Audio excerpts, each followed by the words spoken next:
Hi, this is March 18th. Welcome back to my garden. I had a question from a friend of mine in Guam who has wild pigs that he's afraid are going to root up his garden. I'm going to talk a little bit about pest control. I've got rabbits, I've got raccoons, I've got deer. We do have wild pigs, but I've got hog wire around the perimeter of the place. Keep them out. But we can talk a little bit about protecting your plants up close. One of the reasons I like using candle panels is it's heavy and it's got small spacing at the bottom to keep the smaller critters out.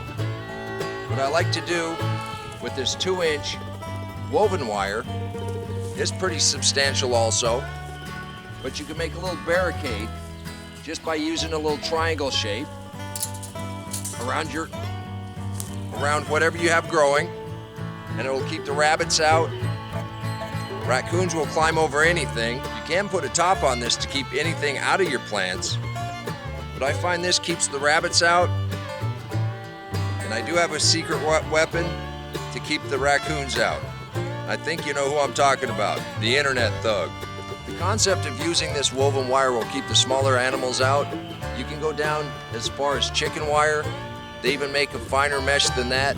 The same concept is you have a strong back and you wrap your plants with some kind of protective mesh. You still want to have enough room for the pollinating bugs to come in, depending on what plants you have in here. But Rick, this will keep out the hogs. Rick, you can do this around your mango trees, and that'll keep the hogs from eating the roots. And I need pictures of those trees. I'm jealous. Walking out your back door, having the ocean on one side, a mango on the other side. Tough life, isn't it?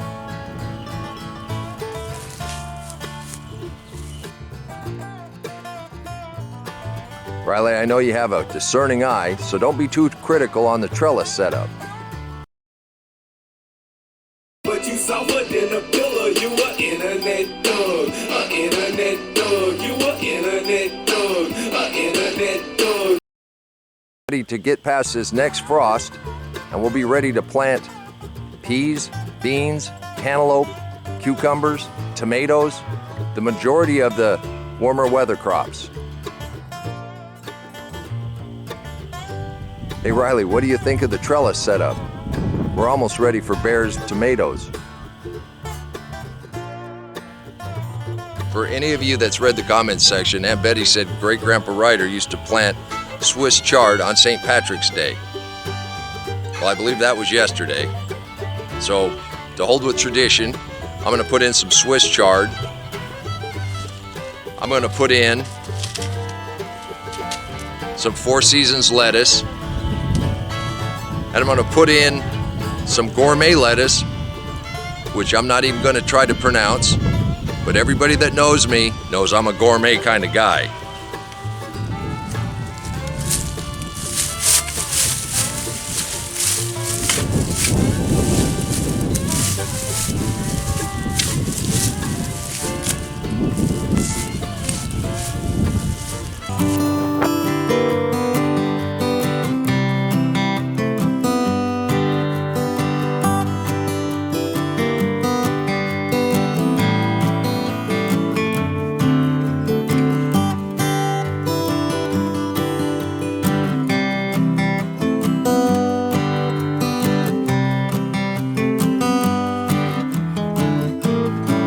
I've already gone over how I like to compost.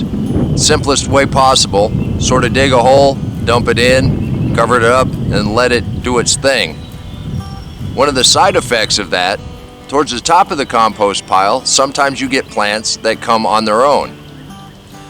Right here's an example of some potatoes that I did not plant that are coming up. We'll let them do what they're gonna do and see what we get. I've got another example of cilantro that has come on its own. I'll show you that right now. Right here's an example of the mulch not being very thick. Some of the seeds that came off of the cilantro plants when I cleaned them up last fall are coming up on their own. They're not in a nice straight row like I planted over there, but this will do just fine.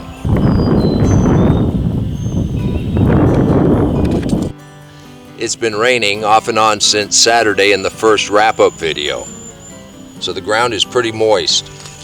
I'm going to show you up close how I planted the seeds I had a couple comments from people said they really didn't get a close enough view of what I was doing.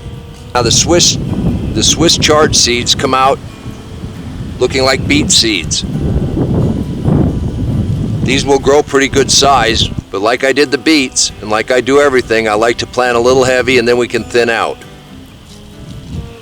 So you just kind of, in the soft soil, just make a little bitty furrow, put some in your hands, pinch it up a little bit,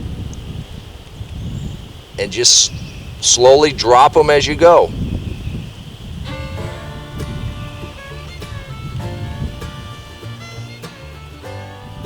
And with these hands, I find if I tried to pick them out and do them, space them however far apart you want to space them, I would have a hard time.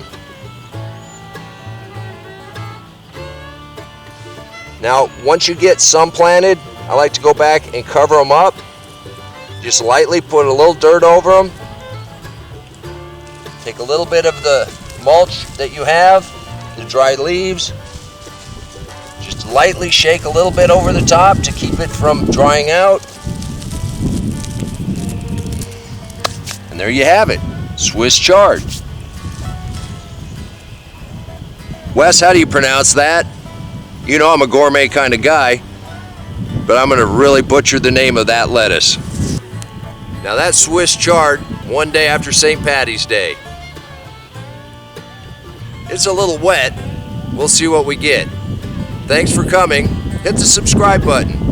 Hit the bell. That way you'll be notified of the next episode.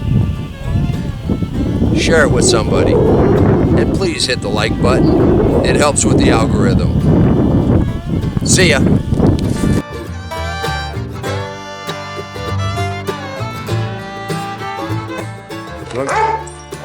Want to go gardening? Want to go gardening? Let's go plant garden.